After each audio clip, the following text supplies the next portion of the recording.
Jadi betul-betul perekonomian kerakyatan ini harus betul-betul diperhatikan, termasuk revitalisasi pasar. Pasar kita punya 26 pasar. Revitalisasi bagaimana pasar ini jangan sampai terimbas dengan modernisasi, digitalisasi. Karena pasar ini adalah tradisional yang perlu dipertahankan. Atau apakah mungkin dengan pasar 24 jam atau bagaimana perekonomian. Terus apa yang mendongkrak dari pertumbuhan ekonomi yang kecil ini, yang min 4-nya 1,46 dari COVID-19 yang semuanya pada anjlok, hanya Kabupaten Tegal ini yang sekarang segera sudah pulih dan hanya min 1 ini adalah karena industri yang pengolahan, home industry.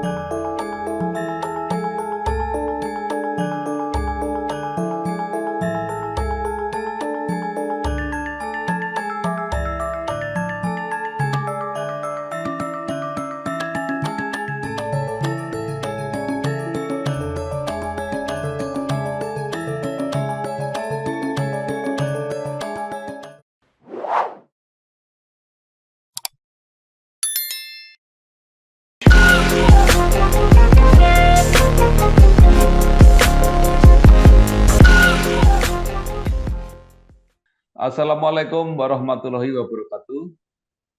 Bersama saya Bambang Sadono di kanal Inspirasi Jawa Tengah. Mudah-mudahan kanal ini selalu bisa memberi inspirasi, motivasi, dan edukasi. Kami sedang mempersiapkan beberapa video wawancara untuk ikut memantau dinamika kabupaten kota dalam menyongsong pilkada serentak, termasuk pemilihan bupati dan wakil bupati Kabupaten Tegal periode 2024-2029. Saat ini saya sudah bersama dengan salah seorang tokoh di Kabupaten Tegal, yaitu Dr. Widodo Djoko Mulyono, MKes MM, yang pernah menjabat sebagai Sekda Kabupaten Tegal. Apa kabar, Dok? Baik. Selamat pagi, salam sejahtera. Terima kasih. Ya. Dr. Widodo lahir di Magelang 19 September 1963, menyelesaikan S1 di Fakultas Kedokteran Undip dan S2 di Universitas Gadjah Mada, mengawali karir sebagai tenaga kesehatan di Puskesmas Selawi, kemudian menjadi Kepala Puskesmas Kedung Pandeng, pernah menjadi Kepala Dinas Kesehatan Kabupaten Tegal, pernah menjadi Direktur RSUD Susilo Selawi, dan menjabat sebagai Sekda 2017-2023. Nah, mungkin Dr. Widodo masih ada hal-hal yang terlewat dalam perjalanan karirnya, monggo silakan dilengkapi. Saya kira cukup. Ya. Baik. Nah, Pak Widodo pernah menjadi sekda untuk 2 orang bupati. Nah, mungkin ada kesan-kesan atau ada capaian-capaian yang monumental, mungkin bisa diceritakan. Ya, saya mendampingi bupati yang langsung sebagai sekda membantu bupati itu almarhum Kipto Susmono sama Bu Umi Azizah. Ya. Dan saya sebagai dokter, Ya. tentunya mempunyai kesan yang tersendiri. Karena biasanya lulus dokter itu niernya kalau nggak spesialis ya manajemen rumah sakit dan sebagainya. Atau sekarang yang sedang tren jadi surveyor. Ya. Ya karena didikan alam semesta, lena alam, dan itu tidak terduga garis tangannya seperti itu. Zamannya Ki Entus almarhum, kami memang 2 kali jadi direktur rumah sakit, jadi 2 periode, dan kepala dinas kesehatan. Bahkan di Jawa Tengah ditunjuk menjadi ketua asosiasi Arsada, Asosiasi Rumah Sakit Daerah se-Jawa Tengah, termasuk rumah sakit provinsi dan sebagainya. Kemudian masuk kepala dinas, ditunjuk lagi jadi ketua Adinkes. Jadi Adinkes itu Persatuan Asosiasi Kepala Dinas Kesehatan se-Jawa Tengah. Baru setelah itu diminta oleh ya gimana lagi, waktu itu setelah dari rumah sakit sudah 2 kali, Dinkes, kepala dinas, ya dipaksa oleh keadaan untuk bagaimana mendaftar jadi sekda. Alhamdulillah kesan yang saya terima, karena memang sebetulnya saya ingin cerita perjalanan saya waktu di Kabupaten Tegal ini. Sebetulnya tahun 90 di Puskesmas Selawi itu kan penyangga kabupaten, dan sudah akrab dengan pemerintah Kabupaten Tegal, Kabupaten Tegal, karena pejabat-pejabatnya itu sering berkoordinasi, apalagi pada saat itu almarhum Bupati Winahto itu saya disuruh untuk karena beliau sering gerah, saya disuruh untuk mendampingi atau sebagai koordinator untuk kesehatan beliau. Banyak diskusi tentang pemerintahan, dimakan bersama, dimakan pribadi bersama di rumah dinas bupati, nah sering seperti itu, sehingga pemerintah daerah kayak gini loh. Apalagi dari para beliau-beliau pelaku pemerintah daerah, pejabat-pejabatnya ini ya sering diskusi. Artinya kalau beliau itu mengatakan, kayak dokter diajak, itu dimaksud saya, Dokter Joko. Itu mulai tahun 2019 lah, sampai sekarang. Jadi otodidak pembelajaran. Pada suatu saat saya sering diajak yang diapusi. Jadi semuanya diajak. Organisasi organisasi sosial dan sebagainya itu semuanya ngerti-ngerti ono SK nih.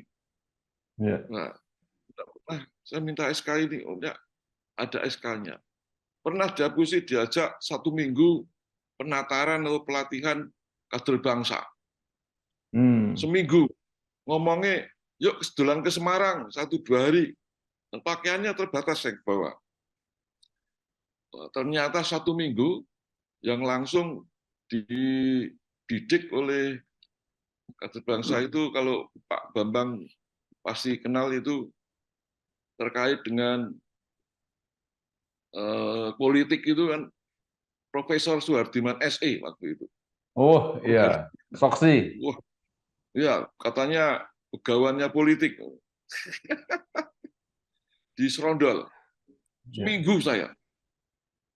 3 orang per kabupaten, 35 di sana. Dan saya kadung jegur wes. Akhirnya saya lakukan. Ternyata apa? Saya juara 1. Juara 1 di antara tokoh-tokoh yang sudah banyak berkecimpung, lulusan dari berbagai macam pemerintahan lah. Nah, dari situlah diajak untuk bergabung untuk tes sekda oleh pada saat Bupati Pak Entus. Saya ya enjoy saja, karena dari tadi riwayat-riwayat yang sudah saya jalani, dan tentunya Ki Entus itu kan punya seni tersendiri karena Ya. seorang budayawan. Ya. Saya katakan pada Ki Entus, apa yang perlu saya lakukan? Tupoksinya Sekda kan membantu bupati dan mengordinir OPD-OPD. Wes, ini aku dibantu untuk kinerja OPD. Oke, terus apa lagi? Wes urusan-urusan lain urusanku. Nah, wes oke. Kalau saya menjalani saja dan enjoy alhamdulillah. Ya. Termasuk pertama yang namanya WTP Perjuangan bersama BPK itu kumpulkan aset-aset itu. Waduh, Kabupaten Tegal aset itu harus nilainya harus betul-betul melebihi dari apa namanya batas minimal yang harus dipenuhi. Itu susahnya bukan main. Yang kesan pertama itu adalah ada barangnya, surat-suratnya tidak ada. Misalnya motor. Motornya ada, surat-suratnya tidak ada. Ada STNK-nya, motornya tidak ada. Walah wis, macam-macam barang yang itu pengalaman dengan itu pertama kali. Ya, itu yang kami lakukan. Nah, kemudian dengan Bu Umi, ini adalah kesan-kesan yang terus terang bobotnya lebih. Dalam arti bagaimana kami harus bisa mensukseskan apa yang dimaui oleh Bupati. Karena membantu Bupati. Yang Sekda ternyata tidak 100% birokrasi murni. Di situ ada bau politik. Begitu Pak Bambang.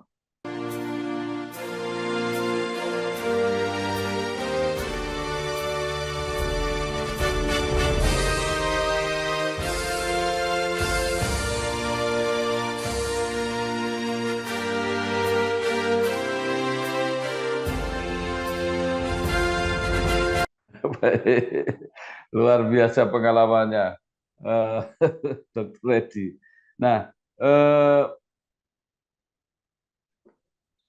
Bapak sekarang juga disebut-sebut punya punya potensi untuk mencalonkan menjadi pimpinan, baik jadi wakil bupati maupun jadi bupati maupun jadi wakil bupati. Tapi saya mendengar Bapak hanya ingin mencalonkan sebagai wakil bupati. Kenapa? Sebetulnya saya purna tugas itu Oktober 2023. Ya. Saya sudah komitmen dengan keluarga. Udahlah, saya ingin istilahnya calling down. Ya. Baik secara kami ketinggalan dalam arti bahwa urusan-urusan yang di rumah sendiri kan perlu ditengok. Saya punya rumah sakit kecil-kecilan untuk mayungi istri saya, karena istri saya spesialis, dokter juga. Kandungan kan tentunya harus punya rawat inap.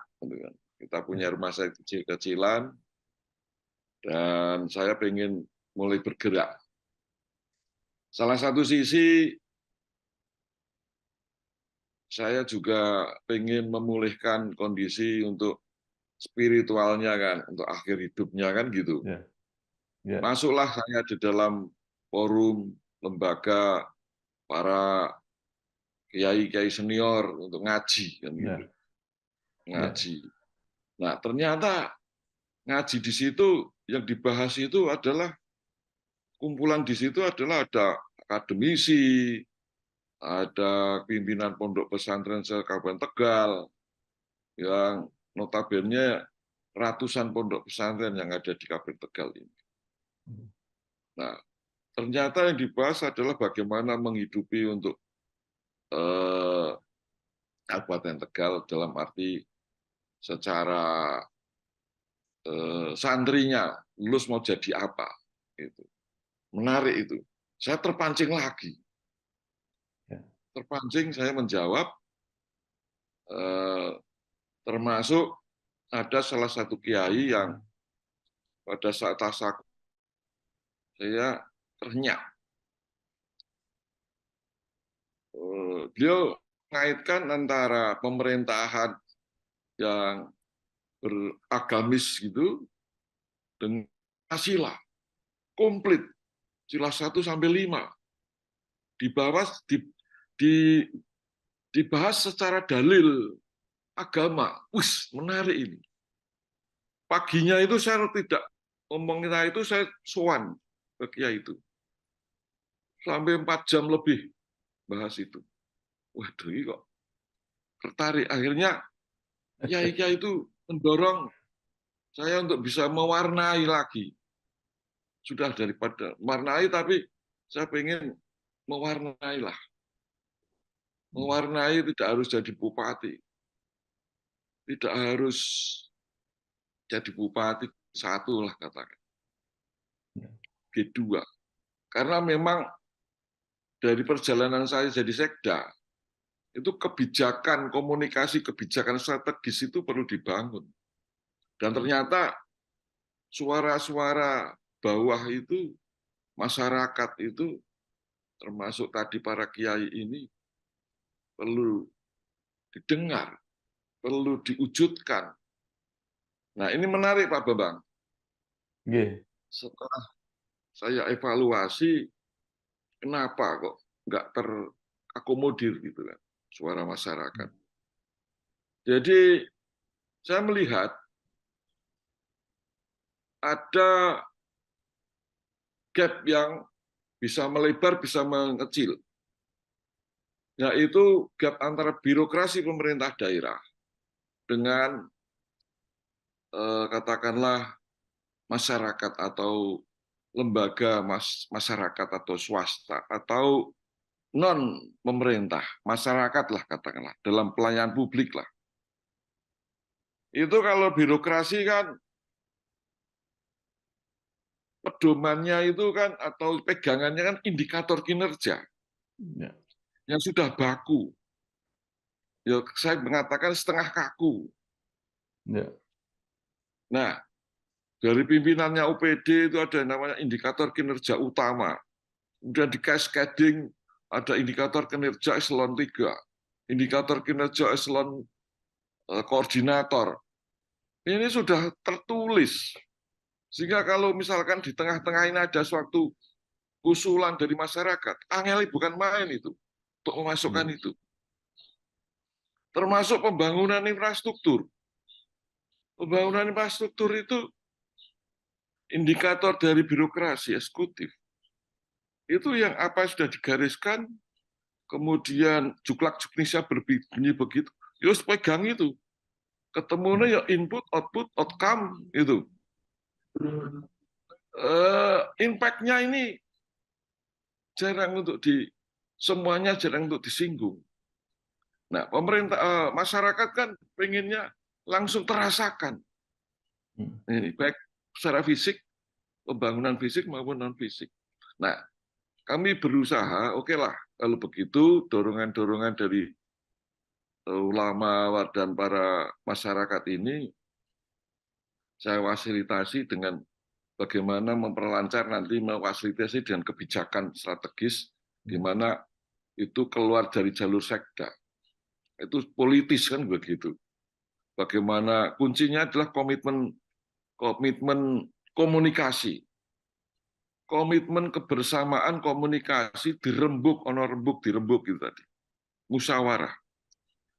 Baik itu dengan katakanlah pasangan, bupati wakil bupati, yang harus harmonis dalam arti bagaimana supaya itu, dan juga tidak kalah pentingnya adalah dengan pimpinan dewan atau dewan sendiri, pimpinan partai yang ataukah wakil rakyat yang notabene adalah dari jalur kepartaian dan sebagainya. Ini yang harus dikomunikasikan, kalau perlu malah ada kebijakan strategi awal yang perlu dikomitmen, terutama adalah pada politik anggaran. Anggaran daerah itu kan terbatas, PAD terbatas, tetapi menjadi kalau birokrasi menginginkan sehat. Sementara masyarakat atau katakanlah wakil rakyat menghendaki ini harus terjadi. Nah, kalau tidak dijembatani dengan kebijakan, komunikasi, tidak hanya dengan legislatif, bahkan mungkin dengan yudikatif, dengan Forkombinda, untuk bersama-sama sempuyung bareng, itu luar biasa. Itulah mungkin saya bisa dengan wakil itu, Pak Bapak. Ya, baik.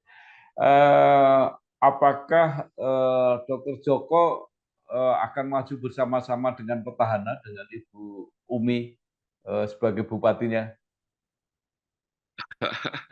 Kami serahkan pada partai, Pak. Bapak. Ya. Ini manut saja, siapapun bupatinya, kalau saya juga direkomendasi, kami sangat full untuk bisa membantu, karena sasarannya nanti sama, pelayanan publik dan masyarakat. Ini yang Ya. menghendaki Indonesia segera berubah dan segera maju Kabupaten Tegal ini. Ini yang perlu kita garisbawahi, komitmen ini seperti itu, Pak Bambang. Baik. Untuk proses pencalonan pasangan kepala daerah harus melalui partai politik. Nah, sampai saat ini Dr. Joko sudah berkomunikasi dengan partai politik apa saja? Ya, termasuk tadi dari unsur para ulama, kemudian dari unsur partai, ada yang lewat WA, ingin diskusi, dan ada yang sudah menemui dari partai-partai yang tidak usah saya sebutkan. Itu sudah ada banyak lah, gitu, komunikasi serius. Namun kan kami harus banyak mempertimbangkan. Kami menghendaki pada waktu saya sampaikan tadi, pada saat saya pertama masuk Kabupaten Tegal, almarhum Bapak Dr. Andes Winarto sebagai Bupati. Beliau yang sangat terkenal dengan programnya Trisanja. Dan antara lain programnya adalah kegiatan ulama umaroh yang luar biasa. Sinergitas antara ulama umaroh ini yang kelihatannya perlu untuk dibangkitkan kembali agar sempuyung bareng-bareng. Kemudian zamannya dari Pak Agus Rianto juga berbeda. Kami sudah di paribasane di rumah sakit itu, dan Dinkes itu sudah diajak diskusi oleh beliau. Ada yang masih banyak yang peninggalan beliau yang belum terwujud, yang sebetulnya sangat luar biasa untuk perubahan Kabupaten Tegal. Ini bisa diakomodir dengan kebijakan tadi, kebijakan yang berkoridor dalam satu wadah, unsur-unsur tadi Pak Kiai yang mengatakan Pancasila tadi.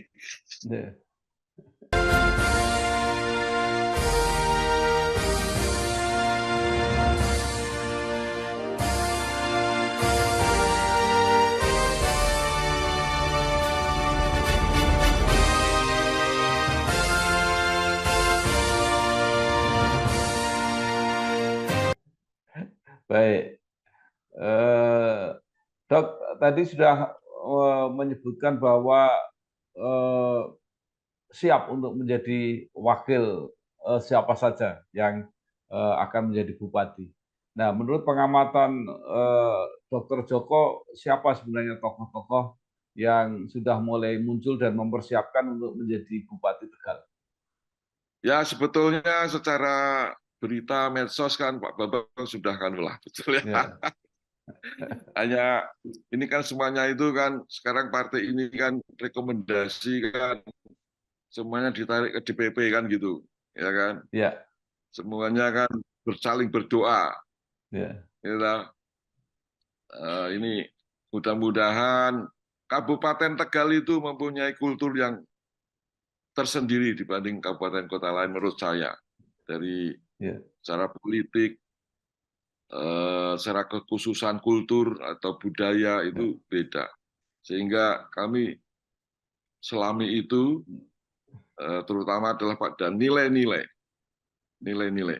Jadi tidak hanya sekedar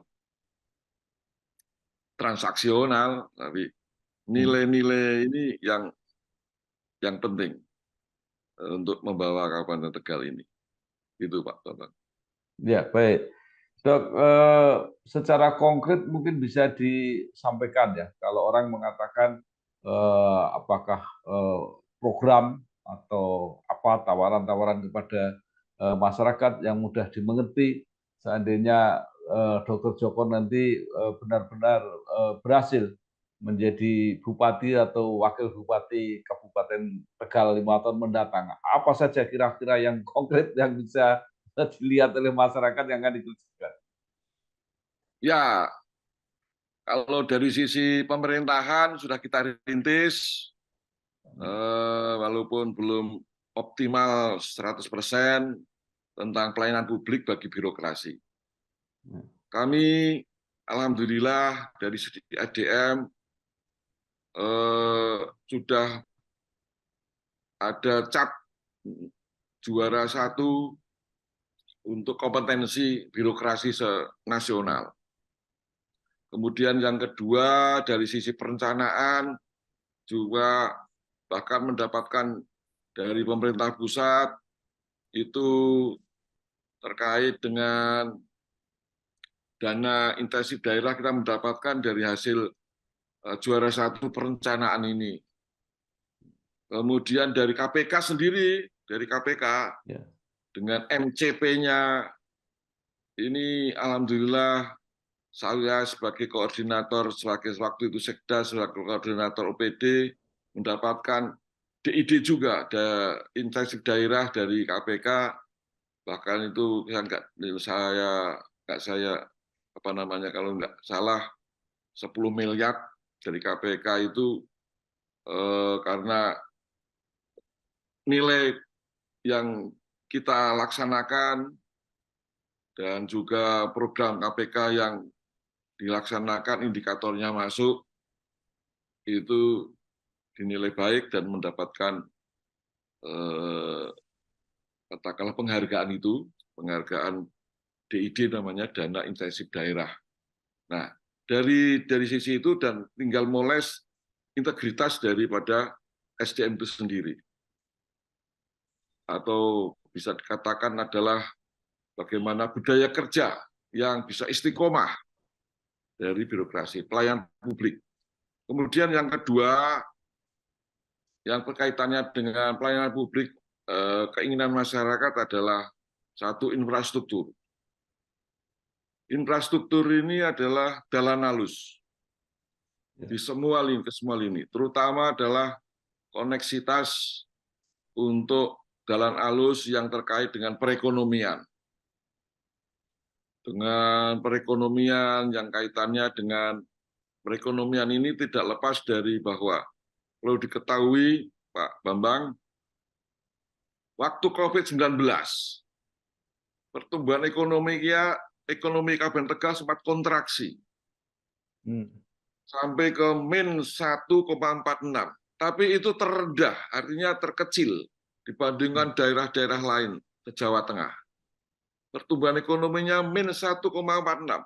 Lainnya itu 5, -5, bahkan luar Jawa -17, -15. Kita -1,46. Dan sekarang sudah pulih kembali, saya lihat tahun 2022 itu sudah menaik lagi trennya menjadi 5,12%. Kan cepat ini. Ini perlu difasilitasi dengan infrastruktur yang luar biasa.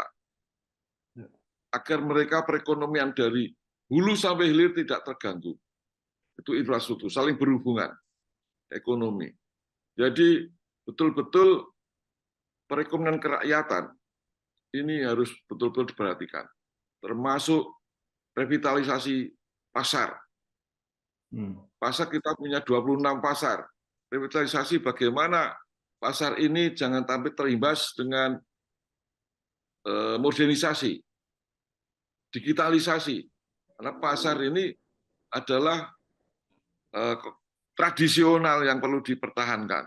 Atau apakah mungkin dengan pasar 24 jam atau bagaimana perekonomian. Terus apa yang mendongkrak dari pertumbuhan ekonomi yang kecil ini, yang min 4-nya 1,46 dari COVID-19 yang semuanya pada anjlok, hanya Kabupaten Tegal ini yang sekarang segera sudah pulih dan hanya min 1 ini adalah karena industri yang pengolahan, home industry.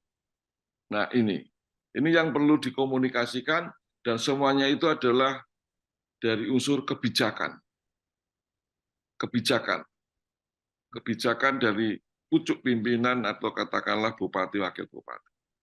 Itu pertumbuhan ekonomi. Kemudian yang selanjutnya adalah terkait yang lain, yang tentunya yang hubungannya dengan digitalisasi itu harus yang dicanangkan waktu wakil presiden tahun 2018, government digitalisasi, ini memang rohnya yang belum ditangkap oleh pelayanan publik.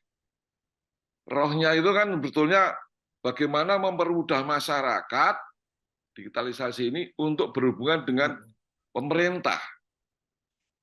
Ya kan? Contoh misalkan MPP, Mall Pelayanan Publik. Bagaimana mereka itu masyarakat itu bisa dilayani perizinan-perizinan dengan mudah sambil duduk saja di rumah, bahkan tiduran saja di rumah bisa mempermudah perizinan.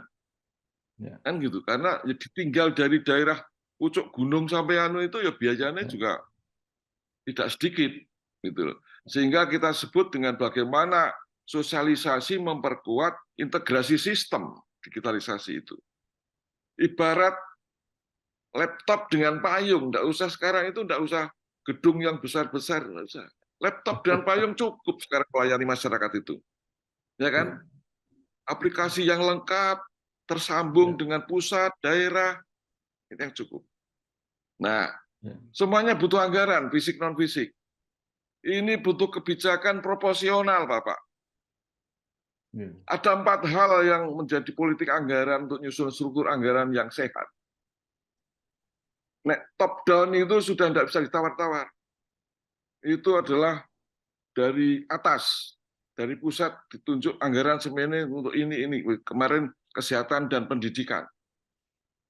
Jadi anggaran yang sudah ditentukan penggunaannya. Serasa duta-utik, baik dewan maupun birokrasi eksekutif.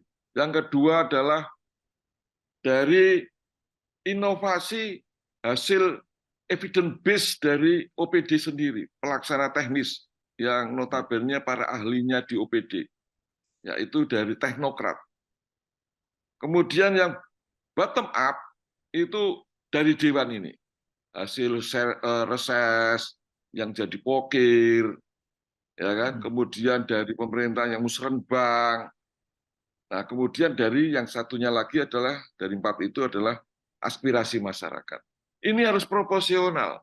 Nah, perlu dibicarakan pada saat awal, dievaluasi tengahan, evaluasi akhir untuk ke depan tahun depannya harus bagaimana. Semua stakeholder diajak bicara. Itu yang luar biasa nanti. Baik. Insya Allah.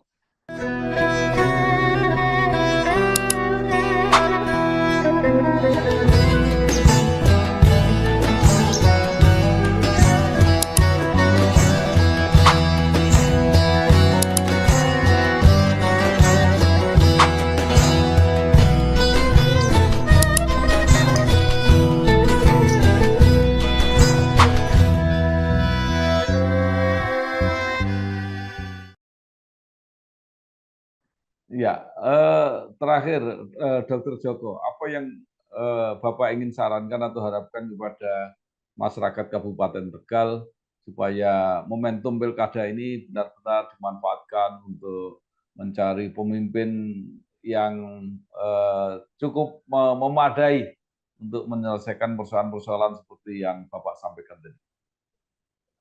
Ya, saya berharap siapapun yang memimpin ya katakanlah pembangunan yang berkelanjutan. Jangan sampai beda pemimpin, beda kebijakan yang tidak yang lepas jauh dari yang sudah dirintis oleh pimpinan-pimpinan bupati yang sebelumnya. Ini penting karena apa? Ini berkaitan dengan anggaran. Ada yang pembangunan yang belum selesai, kemudian yang goalnya. Katakanlah misalkan kita ke jalan tol, ke Monas. Ke Monas masing-masing pimpinan bisa lewat tol. Tapi satu tujuan adalah masyarakat yang sejahtera, kemudian yang tentunya sehat, pendidikan yang berkualitas. Ini sangat penting dan harus punya jurus-jurus. Kalau itu fokus, salah satu sisi melanjutkan, salah satu sisi inovasi. Jadi melanjutkan itu ada pasti bisa tergeret dengan melanjutkan, kemudian ditambah dengan inovasi. Maka 5 tahun itu tidak lama. Tidak lama, apalagi sekarang ini kita terbawa oleh RPJMD yang sudah habis 2024. Ini nyusul aja nanti awalnya 2026 bisa bergerak. Sudah tinggal berapa tahun? Tahun efektif itu ya 3-4 tahun ini. Belum ada program-program yang sifatnya mendadak.